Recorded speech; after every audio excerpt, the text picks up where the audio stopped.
विद्यार्थी मित्रांनो, आजचा आपला प्रश्न आहे, एका आयताची लांबी 10 मीटर व रुंदी 5 मीटर आहे, तर त्याची परिमिती काय?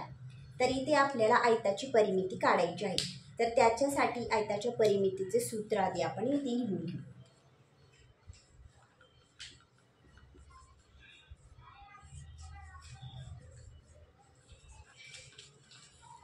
आयताची परिमिती बरोबर 2 गुणिले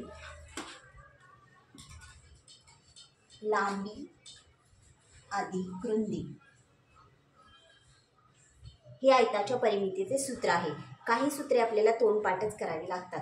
आता या सूत्रामध्ये आपण वरील प्रश्नामध्ये दिलेली माहिती लिहून घेऊया. बरोबर खाली लिहायची आहे 2 गुणिले कंसामध्ये लांबी दिलेली आहे आयताची आपल्याला 10 मीटर अधिक रुंदी दिलेली आहे 5 मीटर. बरोबरच्या खाली बरोबर चिन्ह. आधी आपण हा कंस सोडवून घेऊया. 2 गुणिले कंसामध्ये 10 अधिक 5 आहे, त्याचं उत्तर येणार आहे 15.